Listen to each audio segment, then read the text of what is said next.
Urdu album پر videos دیکھنے اور سننے والے معزز ناظرین السلام علیکم۔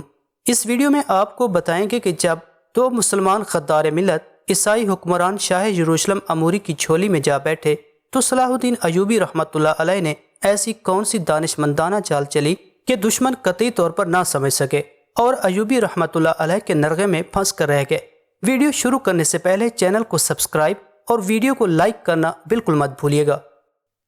شامی امراء شمس الدین ابن مقدم اور امیر حسام الدین حسین سے خفیہ معاہدے کے بعد شاہ یروشلم نے ان صلیبیوں کو اکسایا تھا جو مصر سے کم فاصلے پر آباد تھے۔ شاہ اموری نے اپنے ایک فوجی دستے کو بہت سا اسلحہ دے کر ان عیسائیوں کی مدد کے لیے بھیجا جو بحری قزاقی میں بڑی شہرت اور مہارت رکھتے تھے۔ شاہ یروشلم کا منصوبہ یہ تھا کہ صلیبی لشکر بحری قزاقوں کی مدد سے مصر کی مشہور بندرگاہ اسکندریہ پر قبضہ کر لے گا۔ پھر اس طرح صلاح الدین ایوبی رحمۃ اللہ علیہ کے خلاف آہستہ آہستہ حصار تنگ ہوتا چلا جائے گا۔ سلطان نور الدین محمود زنگی رحمۃ اللہ علیہ کی زندگی میں بھی شاہ یروشلم نے مصر کے ایک اور اہم ساحلی شہر دمیاط پر قبضہ کرنے کی کوشش کی تھی، مگر سلطان عادل کی بروقت امداد اور آفت آسمانی نے اس کی منصوبہ بندی کو خاک میں ملا دیا تھا۔ مگر اب صورتحال پہلے سے بہت زیادہ مختلف تھی۔ سلطان نور الدین محمود زنگی رحمۃ اللہ علیہ کی وفات اور مسلمان امراء کے ذاتی اختلافات نے شاہ اموری کو پورا یقین دلا دیا تھا کہ اس بار اسے یقینی طور پر فتح حاصل ہوگی۔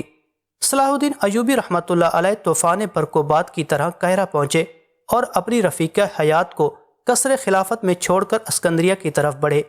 اس کی برگرفتاری کا یہ عالم تھا کہ 12 گھنٹوں کا طویل سفر صرف 6 گھنٹے میں طے کیا۔ اس وقت صلیبیوں کا بحری بیڑا تقریباً پون فاصلے طے کر چکا تھا۔ صلاح الدین ایوبی نے فوری طور پر اپنے بحری دستے کو حکم دیا کہ وہ بلا تاخیر سمندری حدود چھوڑ کر اسکندریہ کے ساحل پر پہنچ جائے۔ اپنے امیر کا فرمان سن کر مسلمان سپاہیوں کو شدید حیرت ہوئی تھی۔ پھر جب وہ بحری دستہ کنارے پر پہنچا تو صلاح الدین ایوبی اپنے فوجیوں کا منتظر تھا۔ پھر وہ تمام سپاہیوں کو لے کر اسکندریہ کے قلعے کی طرف بڑھا۔ سارے فوجی اپنے امیر کی منصوبہ بندی کو سمجھنے سے قاصر تھے۔ صلیبی بیڑا کسی مزاحمت کے بغیر آگے بڑھ رہا تھا۔ عیسائی سالار کو اس بات پر حیرت تھی کہ صلاح الدین نے سمندری حدود کو کھلا کیوں چھوڑ دیا ہے۔ صلیبی بیڑے نے وہ رات کھلے سمندر میں گزاری۔ عیسائی فوجی ساحل کے قریب پہنچ چکے تھے۔ تمام فوجی ماہرین رات بھر آپس میں مشورے کرتے رہے اور پھر اس نتیجے پر پہنچے کہ صلاح الدین ایوبی رحمۃ اللہ علیہ ایک نوجوان اور ناتجربہ کار سالار ہے۔ اس نے ماضی کے واقعات کے پیش نظر اپنی ساری فوجی طاقت دمیاط کے ساحلی شہر پر لگا رکھی ہوگی اور اسکندریہ کو اس لیے کھلا چھوڑ دیا ہوگا کہ ادھر سے صلیبیوں کے حملے کا کوئی خطرہ نہیں ہے۔ ان قیاس آرائیوں اور مفروضات کی ایک بڑی وجہ شاہ یروشلم اموری کا وہ خط بھی تھا جس میں اس نے تحریر کیا تھا کہ ہمیں محاذ بدل کر حملہ کرنا چاہیے، اس طرح ہم دشمن کی بے خبری سے بھرپور فائدہ اٹھا سکتے ہیں۔ پھر جب سورج طلوع ہوا تو اسکندریہ کے ساحل پر مصری فوج کا نام و نشان تک نہیں تھا۔ صلیبیوں کو یقین آ گیا کہ صلاح الدین ایوبی رحمۃ اللہ علیہ نے اسکندریہ کو محفوظ علاقہ سمجھ کر اس کے دفاعی انتظامات پر کوئی خاص توجہ نہیں دی تھی۔ یہ سوچ کر عیسائی بحری قزاقوں نے صلیب کا نعرہ بلند کیا اور بے نیام شمشیروں کے ساتھ ساحل پر اترنے لگے۔ صلیبی سپاہیوں کی تعداد 10,000 کے قریب تھی۔ پھر وہ محتاط انداز میں آگے بڑھنے لگے، یہاں تک کہ شہر کی فصیل تک پہنچ گئے اور انہیں مزاحمت کے ظاہری آثار نظر نہ آئے۔ یہ صلیبیوں کے لیے بڑا فکر انگیز لمحہ تھا۔ انہوں نے کسی نامعلوم خطرے کا احساس کرتے ہوئے اپنی پیش قدمی روک دی تھی۔ بحری قزاقوں کے سرغنہ برال نے اپنی جنگی مشیروں کو مخاطب کرتے ہوئے کہا، میں نے آج تک کسی محاذ جنگ پر ایسا سناٹا نہیں دیکھا، دور تک کوئی آدم ذات بھی نظر نہیں آتا۔ میرا ذاتی خیال ہے کہ یہ صلاح الدین ایوبی رحمۃ اللہ علیہ کی کوئی چال ہے۔ واقعی وہ صلاح الدین ایوبی رحمۃ اللہ علیہ کی جنگی چال ہی تھی۔ جب برال کے سپاہی لوٹ کر اسکندریہ کے ساحل تک واپس جانا چاہتے تھے تو مسلمان سپاہیوں نے اپنی کمی گاہوں سے نکل کر صلیبیوں کو چاروں طرف سے گھیر لیا۔ اسلامی لشکر کی یہ کمی گاہیں بڑے عجیب انداز میں تعمیر کی گئی تھیں۔ چند سال پہلے دمیاط پر حملے کے وقت صلاح الدین ایوبی رحمۃ اللہ علیہ کو تجربہ ہو چکا تھا کہ ساحلی شہروں کی حفاظت بہت ضروری ہے۔ نتیجتاً اس نے تمام ساحلی شہروں کے گرد گہری خندقیں کھودوا دی تھیں۔ عام طور پر اس قسم کی خندقوں کو پانی سے لبریز رکھا جاتا ہے، مگر یہ سارے انتظامات ان علاقوں میں ممکن ہیں جہاں پانی کے بڑے بڑے ذخائر موجود ہوتے ہیں۔ ریگستانی علاقوں میں یہ سہولت میسر نہ ہونے کے باعث اسکندریہ کی خندقوں کو پانی سے بھرا نہیں جا سکتا تھا۔ اس لیے صلاح الدین ایوبی رحمۃ اللہ علیہ نے اپنی فطری ذہانت سے ایک نیا اور انوکھا طریقہ اختیار کیا تھا۔ ان ساری خندقوں کو پتھروں سے بند کر دیا گیا تھا۔ ان تمام پتھروں میں چھوٹے چھوٹے سوراخ تھے جن کے ذریعے باہر کی تازہ ہوا خندقوں کے اندر داخل ہوتی تھی تاکہ خندقوں میں چھپے ہوئے سپاہی سانس لے سکیں۔ اس طویل خندق میں ہر 10 گز کے بعد ایک بہت ہلکا پتھر تھا جسے آسانی کے ساتھ اٹھا کر مسلح سپاہی مختصر ترین وقت میں باہر آ سکتے تھے۔ پھر جب صلیبی سپاہی شہر پناہ کے دروازے تک آ گئے اور پھر انہوں نے کسی نامعلوم خطرے کے احساس سے واپسی کا ارادہ کیا تو صلاح الدین ایوبی کے تمام سپاہی چاروں طرف سے نکل آئے اور صلیبی بحری قزاق پوری طرح محصور ہو کر رہ گئے تھے۔ اس کے بعد ایک خونریز جنگ شروع ہو گئی جو 6 گھنٹے تک جاری رہی۔ اس جنگ میں 300 مسلمانوں نے شہادت کا درجہ حاصل کیا۔ اس کے برعکس صلیبیوں کی تعداد 10,000 کے قریب تھی۔ 8,000 قتل کر دیے گئے، باقی عیسائیوں کو قیدی بنا لیا گیا اور تمام بحری جہاز مسلمانوں کے قبضے میں آ گئے۔ صلاح الدین ایوبی رحمۃ اللہ علیہ کے حق میں یہ ایک بہت نفع بخش فتح تھی۔ شاہ یروشلم نے بڑی اذیت کے ساتھ صلیبیوں کی اس عبرتناک شکست کی خبر سنی۔ اپنے سیاسی اندازوں کے مطابق اسے پورا یقین تھا کہ صلیبی لشکر آسانی کے ساتھ اسکندریہ کی بندرگاہ پر قبضہ کر لے گا، مگر ایک عیسائی سپاہی کا بھی زندہ بچ کر واپس نہ آنا ایک ایسی ناقابل یقین خبر تھی جس نے شاہ یروشلم ہی کو نہیں پوری عیسائی دنیا کو ہلا کر رکھ دیا تھا۔ شاہ اموری کے بقول اسکندریہ کی شکست نے عیسائیت کی گردن شرم سے جھکا دی تھی۔ اس احساس کو زائل کرنے کے لیے شاہ یروشلم اپنے خاص کمرے میں بند ہو کر 3 دن تک شراب پیتا رہا۔ اگر کوئی امیر نے حاضر ہونے کی کوشش کی تو شاہ اموری نے چیخ کر کہا، میں اس وقت سوگ کی حالت میں ہوں، کوئی میرے قریب نہ آئے۔ لوگوں سے کہو کہ وہ اپنے بادشاہ کے غم میں شریک ہوں۔ بس خدمتکار دونوں وقت شاہ اموری کو کھانا پہنچا دیا کرتے تھے۔ بادشاہ کے اسی عمل سے عیسائی رعایا بھی بہت اداس تھی۔ پھر چوتھے دن شاہ اموری نے اپنا دربار آراستہ کیا اور انتہائی سوگوار لہجے میں حاضرین دربار سے مخاطب ہوا، اگر تم لوگوں کے خون میں ذرا بھی غیرت ہے تو اس شکست کو ہمیشہ یاد رکھو گے۔ ابھی شاہ یروشلم اموری کی بات مکمل نہیں ہوئی تھی کہ تمام اہل دربار اپنی نشستوں پر کھڑے ہو گئے اور بیک زبان کہنے لگے، ہم خداوند یسوع مسیح اور صلیب مقدس کی قسم کھاتے ہیں کہ اس شکست کو کبھی فراموش نہیں کریں گے اور اسکندریہ کی شکست کا انتقام لیں گے۔ حاضرین کی پرشور آوازوں سے پورا دربار گونج رہا تھا۔ ابھی وہ لوگ مزید عہد و پیمان کرنا چاہتے تھے کہ شاہ اموری نے انہیں ڈانٹتے ہوئے کہا، اپنی اپنی جگہ بیٹھ جاؤ کہ ابھی میری بات مکمل نہیں ہوئی ہے۔ بادشاہ کا ناگوار رنگ دیکھ کر تمام حاضرین دربار دوبارہ اپنی اپنی نشستوں پر بیٹھ گئے۔ اب ان قسموں اور وعدوں سے کام نہیں چلے گا۔ یکایک شاہ اموری کا لہجہ غضبناک ہو گیا تھا۔ بالڈون ثالث کے زمانے میں بھی اسی انداز کی قسمیں کھائی گئی تھی۔ شاہ فرانس اور شاہ جرمنی اپنی لاکھوں کی فوج لے کر آئے تھے اور شکست کھا کر اس طرح واپس چلے گئے تھے کہ جیسے یہ کوئی شطرنج کی بازی ہو۔ یروشلم کے در و دیوار انہیں آوازیں دیتے رہے مگر انہوں نے پلٹ کر نہیں دیکھا۔ یاد رکھو کہ میں خیالوں کی دنیا میں رہنے والا شہنشاہ نہیں ہوں۔ مجھے ماضی کے حکمرانوں کی طرح الفاظ سے نہیں بہلایا جا سکتا۔ میں عمل چاہتا ہوں، عمل اور صرف عمل۔ یہ کہہ کر شاہ اموری چند لمحوں کے لیے خاموش ہو گیا اور گہری نظروں سے اہل دربار کے چہروں کا جائزہ لینے لگا۔ تمام درباری پریشان نظر آ رہے تھے۔ شاہ اموری نے نیا فرمان جاری کر دیا، یروشلم کی حدود میں رہنے والے ماں باپ پر لازم ہے کہ اگر ان کے 5 بیٹے ہیں تو وہ اپنے 4 بیٹے کلیسا کی حفاظت کے لیے وقف کر دیں۔ وہ سب کے سب شاہی فوج میں شامل ہوں گے اور ان کا ایک ہی مقصد حیات ہوگا کہ وہ محاذ جنگ پر جائیں اور صلیب کی حفاظت کریں۔ پھر جب حالت امن ہو تو وہ بحری اور بری قزاق بن کر مسلمانوں کے تجارتی قافلے لوٹیں اور کلیسا کے دشمنوں کو ایک لمحے کے لیے بھی چین سے نہ بیٹھنے دیں۔ یہ ایک انتہائی سخت فرمان تھا جس پر عمل کرنا ہر عیسائی کے بس کی بات نہیں تھی۔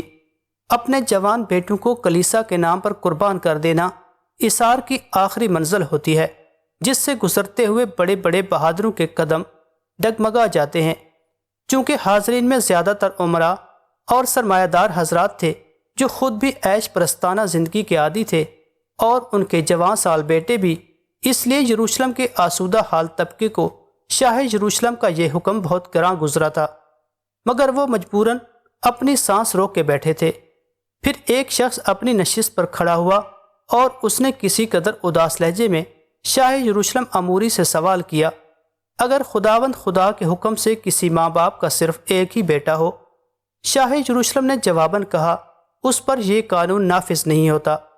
ہاں، اگر وہ ماں باپ خوشی سے اپنے اکلوتے بیٹے کو صلیب کی حفاظت کے لیے وقف کر دیں تو یہ ان کی عظیم قربانی ہوگی، اور خداوند یسوع مسیح آخرت میں اس خاندان کو بڑے انعام و اکرام سے نوازیں گے۔ اس کے ساتھ ہی شاہ اموری نے ایک نئے قانون کے نفاذ کے ساتھ ایک نیا مالیاتی شعبہ قائم کر دیا۔ اس قانون کے مطابق یروشلم میں بسنے والا ہر باشندہ اپنی آمدنی کا چوتھائی حصہ پابندی کے ساتھ حکومت کو ادا کرے گا، اور یہ رقم صرف ہتھیاروں اور گھوڑوں کی خریداری کے لیے وقف ہوگی، تاکہ مستقبل قریب میں مسلمانوں کے خلاف ایک نئی طاقتور فوج تیار کی جا سکے۔ شاہ اموری کے ان اعلانات نے پورے یروشلم میں جنگی فضا پیدا کر دی تھی۔ پھر جب دربار برخاست ہو گیا تو یروشلم کے تمام امراء اور سرمایہ دار خلوت میں شاہ اموری سے ملے اور اس قانون کو منسوخ کرنے کے لیے کہا، جس کے تحت یروشلم میں رہنے والے تمام خاندانوں کے لڑکے جبری طور پر فوج میں بھرتی کیے جائیں گے۔ شاہ اموری نے مسکراتے ہوئے کہا، یہ نیا قانون امراء کے لڑکوں کے لیے نہیں، مگر رعایا کو مطمئن کرنے کے لیے اعلان تو کرنا ہی پڑتا۔ اپنے بادشاہ کا جواب سن کر تمام امراء اور سرمایہ دار مسکرانے لگے۔ ہمیں مقدس شہنشاہ سے یہی امید تھی کہ ہمارے حقوق کا خاص خیال رکھا جائے گا، اور پھر بھی عوام کو دکھانے کے لیے آپ لوگ کبھی کبھی فوجی اجتماعات میں شرکت کر لیا کریں۔ شاہ اموری نے شراب کا پیالہ ہونٹوں سے لگاتے ہوئے کہا۔ دوسرے امراء اور حاضرین بھی شاہ یروشلم کے ساتھ بے تکلفانہ شراب نوشی میں مشغول تھے۔ آپ خود ہی سوچیں کہ ہم اور ہمارے بچے کس طرح جنگ کر سکتے ہیں۔ کثرت شراب نوشی اور عیش پرستی نے ہمارے جسموں کو کھوکھلا کر دیا ہے۔ محاذ جنگ پر تو انہی غریبوں کے تندرست و توانا بچے جا سکتے ہیں، ان کے جسموں میں خون بھی زیادہ ہوتا ہے، اور مذہب کے نام پر کٹ مرنے کی تاب بھی۔ عیسائی حکمرانوں کی یہی بزدلی اور منافقت تھی جس کی وجہ سے ان کی فوجیں پے در پے شکست کھا رہی تھیں۔ اسکندریہ کی کامیاب ترین مہم سے فارغ ہو کر صلاح الدین ایوبی رحمۃ اللہ علیہ قاہرہ پہنچے۔ اس وقت تک اس کی والدہ محترمہ زبیدہ خانم اور امام شرف الدین بھی دمشق سے قاہرہ پہنچ چکے تھے۔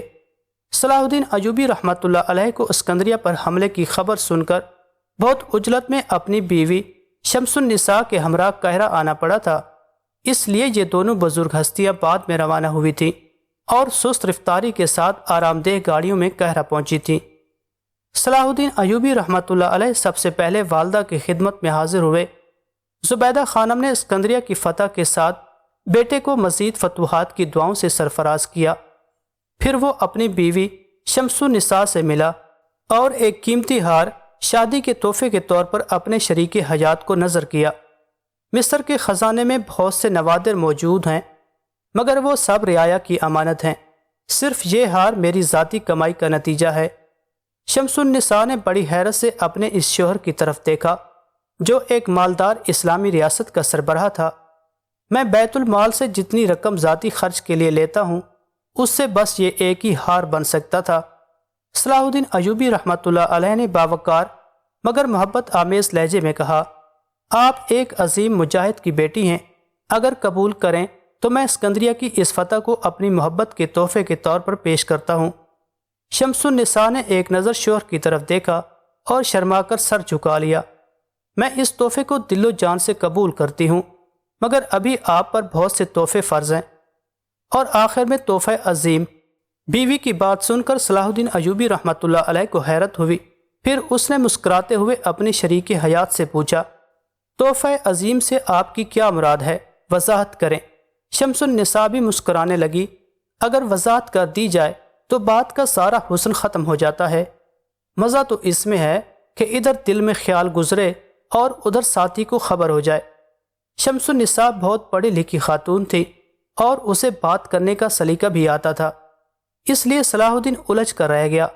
وہ بار بار بیوی سے تحفے کی وضاحت طلب کرتا رہا، مگر شمس النساء یہی کہتی رہی، آپ خود فیصلہ کریں کہ ایک مجاہد کی بیٹی اور بیوی کے شایان شان کیا تحفہ ہو سکتا ہے۔ راز و نیاز اور محبت کی باتوں کے یہ لمحات بہت مختصر تھے۔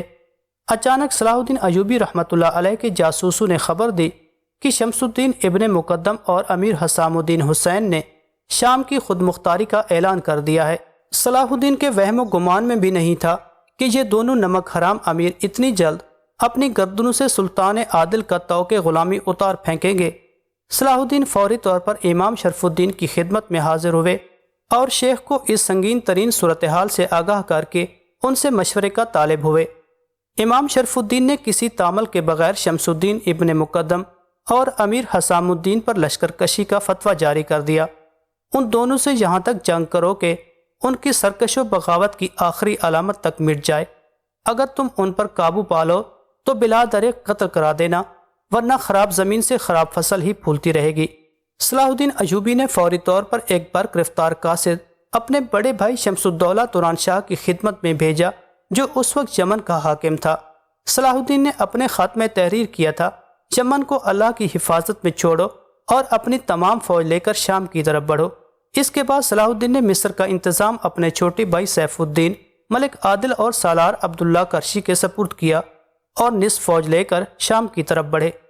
شمس الدین ابن مقدم اور شاہ یروشلم کے درمیان پہلے ہی ایک دوسرے کی مدد کا معاہدہ طے پا چکا تھا، جس کے نتیجے میں شام اور بانیاس کے عیسائی سپاہی ان دونوں غداروں کی صفوں میں شامل ہو چکے تھے۔ شمس الدین ابن مقدم اور امیر حسام الدین انتہائی اطمینان کی حالت میں تھے۔ ایک تو انہیں صلیبیوں کی بھرپور فوجی امداد پر بھروسہ تھا اور دوسرا اس بات کا یقین تھا کہ صلاح الدین ایوبی کسی بھی حال میں مصر کو چھوڑ کر شام نہیں پہنچ سکتا۔ پھر جب صلاح الدین ایوبی ایک لشکر جرار کے ساتھ شام کے نواحی علاقے میں پہنچا تو شمس الدین ابن مقدم اور امیر حسام الدین شدید حیرت کے عالم میں اپنی فوج لے کر صلاح الدین کی پیش قدمی کو روکنے کے لیے آگے بڑھے۔ ابن مقدم کے لشکر میں 5000 مسلمان سپاہی تھے اور 10,000 صلیبی فوج۔ جب دونوں لشکر آمنے سامنے ہوئے تو صلاح الدین ایوبی نے اپنے فوجی علمبردار کو حکم دیا کہ وہ اسلامی پرچم بلند کرے۔ یہ وہی پرچم تھا جسے سلطان نور الدین محمود زنگی میدان جنگ میں استعمال کرتے تھے۔ صلاح الدین ایوبی کے حکم پر اس کے نقیبوں نے بھی چیخ کر کہنا شروع کیا، مسلمانوں غور سے دیکھو کہ یہ وہی پرچم ہے جسے کل تک تم سلامی دیا کرتے تھے۔ کیا تم نے سلطان عادل سے کیے سارے وعدے فراموش کر دیے ہیں؟ ذرا اپنے حال پر غور کرو، تم ان صلیبیوں کے دوش بدوش کھڑے ہو جو تمہارے رسول صلی اللہ علیہ وسلم، تمہارے مذہب اور خود تمہاری جانوں کے سب سے بڑے دشمن ہیں۔ آج تم ان درندوں کو خوش کرنے کے لیے اپنے بھائیوں کے گلے کاٹو گے، کل ہی درندے مطلب نکل جانے کے بعد اپنے خنجر تمہاری گردنوں میں پیوست کر دیں گے۔ یہ ایک ایسی جذباتی تقریر تھی جسے سن کر شامی مسلمان رونے لگے، اور پھر چند لمحے بعد ہی ابن مقدم کو چھوڑ کر صلاح الدین کے لشکر سے جا ملے۔ مشکل سے 100-150 سپاہی ابن مقدم کے ساتھ رہ گئے، جنہیں بڑے بڑے عہدوں اور مال و زر کی لالچ دی گئی تھی۔ شامی سپاہیوں کی واپسی کا منظر دیکھ کر صلاح الدین ایوبی کی آنکھوں میں آنسو آ گئے۔ پھر اس نے آسمان کی طرف دیکھتے ہوئے انتہائی رقت آمیز لہجے میں کہا، اے ذات اقدس، یہ تیرا احسان عظیم ہے کہ تو نے بھٹکے ہوئے لوگوں کو صراط مستقیم کی طرف موڑ دیا۔ اب یہ لڑائی ان سے ہوگی جو تیری وحدانیت کے منکر ہیں۔ صلیبی تو اس خیال سے میدان جنگ میں آئے تھے کہ وہ شامی سپاہیوں کو اگلے مورچوں پر رکھ کر مسلمان کو مسلمان سے لڑائیں گے۔ پھر جب صلاح الدین کا لشکر نڈھال ہو جائے گا تو وہ آگے بڑھ کر ایک بھرپور ضرب لگائیں گے اور شام پر قبضہ کر لیں گے۔ مگر جب انہوں نے شامی سپاہیوں کو الگ ہوتے دیکھا تو ان کے ہوش و حواس اڑ گئے۔ صلیبی سالار کران نے فوری طور پر عیسائی سپاہی کو امن کا سفید جھنڈا دے کر صلاح الدین کے پاس بھیجا۔ ہم شمس الدین ابن مقدم اور امیر حسام الدین کی دعوت پر شام آئے تھے، ورنہ ہمارا تمہارا کوئی جھگڑا نہیں، ہمیں راستہ دے دو، ہم اسی وقت واپس جا رہے ہیں۔ صلاح الدین ایوبی نے انتہائی غضبناک اور نفرت آمیز لہجے میں عیسائی قاصد کو جواب دیتے ہوئے کہا، اب تو جنگ ہی تمہاری واپسی کا فیصلہ کرے گی۔ اگر تم ہماری صفوں کے درمیان سے راستہ بنا سکتے ہو تو واپس چلے جاؤ۔ جیسے ہی عیسائی قاصد صلاح الدین ایوبی کا جواب لے کر صلیبی سالار گرانٹ کے پاس پہنچا، لشکر اسلام نے عیسائی فوج پر حملہ کر دیا۔ صلیبی فوج اس حیثیت میں نہیں تھی کہ وہ یلغار کا جواب یلغار سے دے۔ 10,000 عیسائی اور 150 مسلمان کچھ دیر تک دفاعی جنگ لڑتے رہے، پھر انہوں نے پیچھے ہٹتے ہوئے فرار کی راہیں تلاش کی۔ ابن مقدم اور امیر حسام الدین شام کے خفیہ راستوں سے صلیبی لشکر کو میدان جنگ سے نکال کر لے جانا چاہتے تھے، پھر بھی اس کشمکش میں 1000 کے قریب عیسائی سپاہی قتل ہو گئے۔ امیر حسام الدین بھی بھاگتا ہوا مارا گیا، لیکن ابن مقدم سالار گرانٹ کے ساتھ پانیاز کے علاقے کی طرف فرار ہو گیا۔ اگرچہ صلاح الدین ایوبی کو فتح حاصل ہو چکی تھی، لیکن اس نے صلیبی فوج کا تعاقب جاری رکھا۔